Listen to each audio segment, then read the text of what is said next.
Mr. Edward Joseph, thank you for this interview. How is looking United States Russian influence in Europe before and post Ukraine invasion?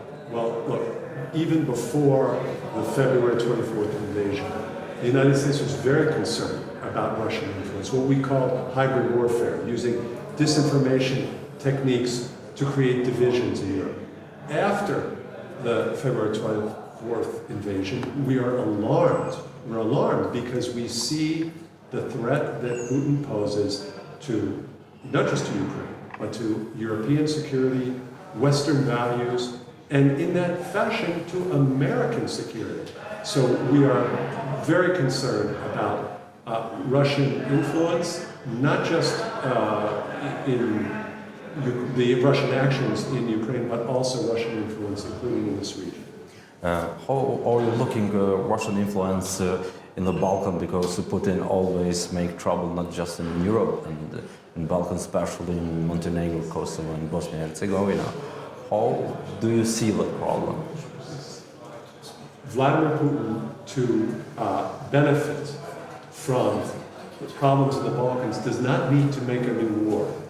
Vladimir Putin benefits in the Balkans even by keeping the situation the same, keeping these tensions going, trying to create new tensions, but it doesn't even have to be a war. There doesn't have to be a new war, for example, in Bosnia-Herzegovina for Vladimir Putin to benefit.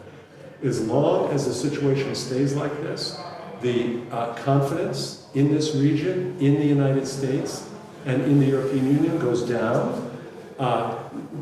The support for European Union goes down. He gets to use this as an example in his eyes of a failed project, of a failed European Union, which is exactly what he's trying to also use and demonstrate in Ukraine. And in addition, he gets the benefit by keeping this region in this fashion.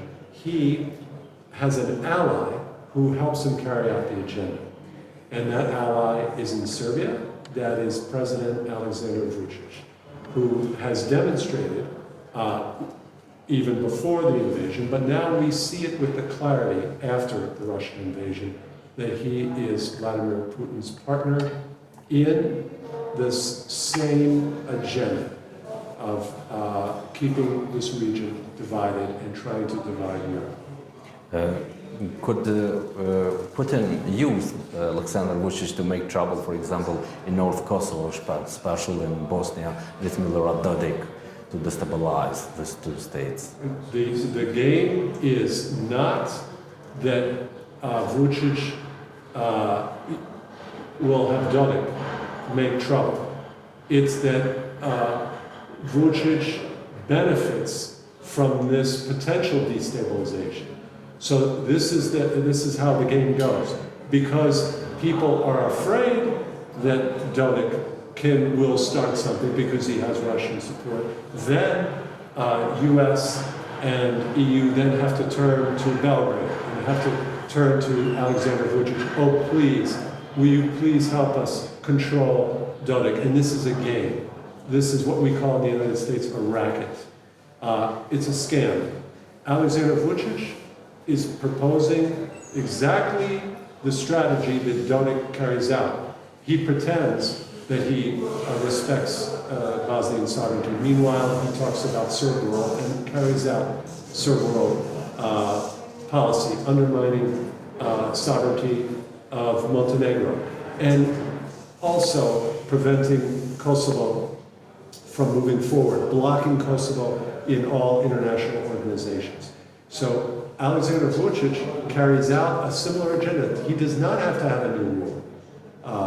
And Putin does not need a new war in this region in order to benefit, to keep it unstable. The stable status quo is also beneficial for Moscow, as is deterioration. Do you see the final dialogue this year, or maybe not? No, I don't believe a dialogue will succeed, and that's not because Miroslav Lajčák is not trying. He's trying very hard. He's very knowledgeable and understands the problem is that Serbia has no interest to resolve this problem in the dialogue. And it's an illusion to believe that Serbia, in some process in the dialogue, will arrive at recognition. It will not. The reason it will not is because 5 EU countries don't recognize Kosovo. That's the reason why the dialogue cannot work.